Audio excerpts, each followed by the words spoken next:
सबको जय मसीह की।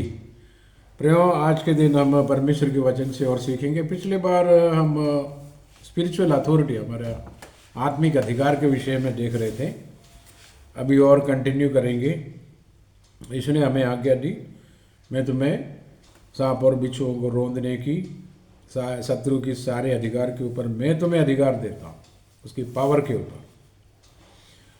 ठीक है, प्रभु ने अधिकार दी, लेकिन इसको इस्तेमाल करने के लिए हम प्रभु के साथ बने रहे। उसमें कुछ पॉइंट है जो हमें ध्यान देना है। प्रभु के वचन के बगैर कोई अधिकार नहीं, या बाहर यीशु मसीह की वचन के, अगर जैसे कि प्रभु ने कहा दुष्ट आत्मा निकालो, बोला तो एक व्यक्ति जाकर यीशु के नाम से ये मकान बर्बाद हो जाए, ये वो हो जाए, ऐसा कुछ भी बोलने, ऐसा नहीं। वचन के अनुसार जो भी किया जाता है परमेश्वर की मर्जी या वचन के अनुसार ही होगा, ऐसा अथॉरिटी दिया गया। जैसे एक ट्रैफिक पुलिस को यह अधिकार दिया है कि गाड़ी को रोके, चेकिंग करें, कोई गलत चीज़ है तो पकड़ें, लेकिन उसको ये अधिकार नहीं दिया कि जो रास्ते में जा रहा है उसको बुलाए लात मारे। ऐसा कोई अधिकार दिया ही नहीं। वो कानून के अगर करता भी है तो वो उल्लंघन है कानून का, तो उसके ऊपर प्रॉब्लम होगा फिर। तो इस तरह की मिस्टेक जो भी करते हैं, जो भी एक अधिकारी है, उसको उसके ऊपर सस्पेंशन आता है, कोई भी प्रॉब्लम आएगा अधिकारियों के ऊपर से अगर कंप्लेंट बढ़ता जाए तो। लेकिन वो लीगली काम करे तो कोई कंप्लेंट कर ही नहीं सकता। अगर करे तो भी वो लागू नहीं होगा, क्योंकि वो अपना ड्यूटी कर रहा। तो अधिकार भी ये है, अधिकार के साथ जिम्मेदारियां भी दी गई है। तो स्पिरिचुअल अथॉरिटी दुष्ट आत्मा की शक्ति को भगाने, जो आने वाली विपत्तियों को रोकने, इस तरह की बीमार व्यक्ति को चंगा करना, मतलब बीमारी की आत्मा को निकालना, इस तरह की बहुत सारे अधिकार दिया है। और वो अधिकार आपके विश्वास के ऊपर है। तो वचन के अधीनता में होना चाहिए और वचन के अनुसार होना चाहिए। वो वचन के बाहर काम नहीं कर सकता। किसी को थोड़ा स्पिरिचुअल अथॉरिटी मिल गया, डेवलप हो गया, तो वह गलत सलत करने लगे तो कुछ समय के बाद वो उस पर वापस प्रॉब्लम क्रिएट करेंगे। तो स्पिरिचुअल अथॉरिटी वचन के अधीनता में, वचन के अंतर्गत रहता। तो एक जो ट्रैफिक पुलिस में जो भी हो, अधिकार से बाहर जाके गलत सलत करने लगे। कई ऑफिसर लोग रिश्वत लेते, जो भी गलत सलत काम करते, एक दिन पकड़े जाते हैं। तो उसका सारा जो भी महत्व है, अधिकार है, सब चले जाते हैं। तो एक स्पिरिचुअल अथॉरिटी भी परमेश्वर की अधीनता में रहते हुए होता है। एक तो वचन की अधीनता में होना चाहिए, दूसरा विश्वास के बिना कोई भी स्पिरिचुअल अथॉरिटी का काम परफेक्टली हो ही नहीं सकता, वो ठीक से चलेगा नहीं। और ये जो अधिकार वचन के दायरे में रहे और उसको मिसयूज करने पर बाद में आगे चल के प्रॉब्लम स्टार्ट होता है, दुष्ट आत्मा काम करना स्टार्ट करते हैं। तो अधिकार परमेश्वर की अधीनता, परमेश्वर के अधीन हो जाओ और शैतान का सामना करो। अधीनता इसमें बहुत इम्पोर्टेंट है। वचन के साथ साथ पवित्र आत्मा की अधीनता में रहना बहुत ही इम्पोर्टेंट है। तीसरा, इसमें आप इस अधिकार को यीशु के नाम से किया जाता है। यीशु के नाम से बढ़कर कोई नाम नहीं, सारे नामों से ऊंचा नाम है। हर एक घुटना टिकेगा, हर एक जुबान मानेंगे यीशु ही प्रभु है।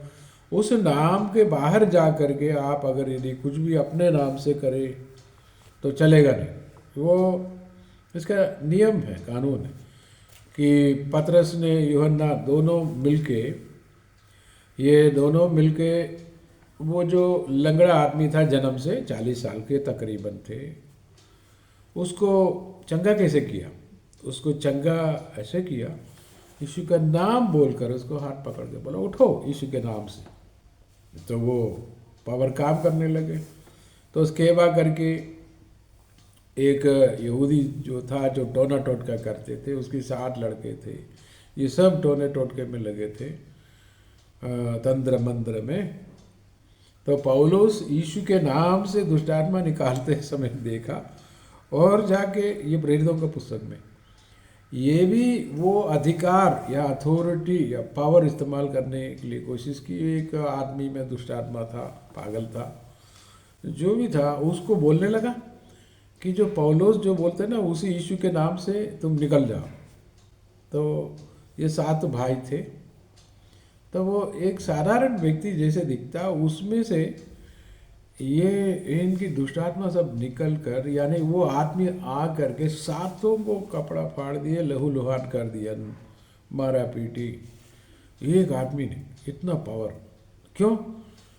जो केवा के जो 7 लड़के थे वो प्रभु को ग्रहण नहीं किया था, विश्वासी नहीं थे। उसने पौलुस की पावर को, अधिकार को देख कर इस पावर को यूज़ किया। तो वो इस तरह के गलत चीज़ों में वो यूज़ नहीं कर सकता। अगर करे तो उसका इफ़ेक्ट बहुत बुरा होता है। कभी कभी बहुत जल्दी इफ़ेक्ट आता है, कभी कभी धीरे धीरे आता है, लेकिन इसका इफ़ेक्ट जो है गलत इस्तेमाल करने से दिक्कत होता है। तो लेकिन उसमें एक बेनिफिट है, उनने इस अधिकार को पहचान लिया। That is only one thing. वो एक ही पॉइंट है, इतना बड़ा अधिकार है करके उसमें लालच आ गई। पौलुस में इतना पावर है, अरे हम लोग टोटका करते टोना करते, इतना पावर हमने कभी देखा नहीं। हम दुष्टात्मा को बहुत मुसीबत से ऐसा कर कुरा के 15 प्रकार की चीज़ करके जरा सा थोड़ी देर के लिए निकालते हैं, वो फिर वापस आया। लेकिन देखो पौलुस कैसा कर रहा, वो है यीशु का ओरिजिनल पावर है, अच्छा पावर। तो इसमें ये जो अधिकार जो है वो ग्रेजुअली बढ़ता है। जैसे जैसे आप वचन, प्रार्थना और विश्वास में आगे बढ़ते हैं तो अधिकार बढ़ता है। लेकिन प्रार्थना से कभी कभी ये प्रॉब्लम होता है, कुछ लोग नेगेटिव प्रेयर बहुत करते हैं, प्रभु ये नहीं मिलता, कुछ नहीं होता, आपने जो बोला है तो कोई पावर ही नहीं होता, ऐसा करके नेगेटिव प्रेयर करने से आपका अधिकार कम हो जाता है, बढ़ता नहीं। तो नेगेटिव प्रेयर्स जो है स्पिरिचुअल अथॉरिटी के एरिया को कमज़ोर कर देता है। नेगेटिव प्रेयर्स, प्रेयर नहीं, नेगेटिव प्रेयर्स। सकारात्मक और विश्वास से भरा हुआ प्रार्थना आत्मिक अधिकार को बढ़ावा देता है। तो यीशु का नाम इसमें बहुत ही ज़रूरी है और विश्वास के साथ है। इसके अलावा कोई अधिकार है ही नहीं। जितना भी अधिकार विश्वासियों को दी गई है वो सब यीशु के नाम के कारण या यीशु के नाम से दी गई है। पवित्र आत्मा भी आपको वरदान देता है यीशु के नाम के कारण या यीशु की वजह से दिया जाता है, उसका नाम इसमें ज़रूरी है। तो बिना नाम के, यीशु के नाम के बगैर वो काम नहीं होता। तो बोला मैंने सुना, वो उसने दिल में बोला होगा या पहले बोल के आया होगा। एक दफ़ा ज़रा सा नाम कम बोलने से ऐसा नहीं, टोटली यीशु के नाम से काम करता है, वो बोलना ज़रूरी है। हो सकता है एक प्रभु का दास ने 50 बार बोला, एक बार ज़रा बोलने में नहीं बोला तो, लेकिन उसका दिल वही बोल रहा कंटिन्यूस। हमेशा यीशु के नाम से ही चंगाई, वरदान, बरकतें जो भी होता है यीशु के नाम से होता है। उस नाम को इस्तेमाल करना बेहद ज़रूरी है। वो परमेश्वर का वचन का नियम। तो प्रार्थना का नियम भी क्या है? प्रार्थना का नियम ये है कि पिता से प्रार्थना की जाती है, स्वर्गीय पिता से, हे पिता तो तू जो आसमान में है तेरा नाम पाक माना जाए। जो उसके आखिरी में उस समय उनको सिखाए नहीं, लेकिन आगे चल के प्रभु ने सिखाया, जो भी तुम मांगते हो मेरे नाम से मांगा करो, पिता से मांगा करो, वो मैं करके दूंगा, करवा के दूंगा। जो भी तो करा के देने वाला तो यीशु, लेकिन उसकी पावर निकालते हैं पिता, पिता की तरफ से रिलीज होता है। तो आत्मिक अधिकार हर विश्वासियों को दिया जाता है। वो एक बेसिक लेवल है, बेसिक लेवल है। और जो कोई अन्य भाषा में प्रार्थना करते हैं तो वो स्पिरिचुअल पावर को कंटिन्यू कर सकता है, वो भी आत्मा की प्रार्थना भी, और आपको स्पिरिचुअली अथॉरिटी में खड़ा कर देता है। तो अंधकार की शक्तियों से लड़ने के लिए प्रभु इस प्रकार बहुत सा औजार, अधिकार विश्वासियों को दिया। आपके पास अधिकार की, औजार की कोई कमी नहीं है। पवित्र आत्मा का वरदान है, अन्य भाषा है, यीशु का नाम है, और आपका विश्वास 100% यीशु के लहू पर होना चाहिए। यीशु का लहू का मतलब यीशु हमारे पापों के कारण मारा गया, लहू बहाया गया। यीशु का लहू हमें सारे पापों से धोकर शुद्ध करता है, 1 जॉन 1:7, है ना। और एक व्यक्ति कहते हैं मुझ में कोई पाप नहीं करके बोले तो वो एकदम शुद्ध झूठ है। हर मनुष्य में पाप, यीशु का लहू हमारे सारे पापों को धोकर हमें पवित्र करता, तो वो पाप से हमें छुड़ाता यीशु का लहू। तो लहू पर आपका विश्वास होना आत्मिक अधिकार के लिए बहुत जरूरी। यीशु का वचन, यीशु का नाम, यीशु का लहू, तीनों अत्यधिक महत्वपूर्ण है। इन तीनों को अगर आप महत्व नहीं देता, यीशु का नाम, यीशु का वचन, यीशु का लहू, तो आपका स्पिरिचुअल अथॉरिटी में कोई काम ही नहीं। तो दुष्ट आत्मा को देखते ही समझ में आता है ये बंदे फालतू की बातें करता है, इसमें कोई दम नहीं है, वो वार करता है। और जिसमें यीशु का नाम है, यीशु का लहू है, यीशु की वचन है, उससे दुष्ट आत्मा 100% डरता है। 100%। वो डराने की बहुत सी बातें करता है, लेकिन वो खुद डरता है क्योंकि वो शेर की नाई वो धाड़ करते हैं, लेकिन वो शेर नहीं है। शेर जो है यहूदा गोत्र वंश का यीशु मसीहा है।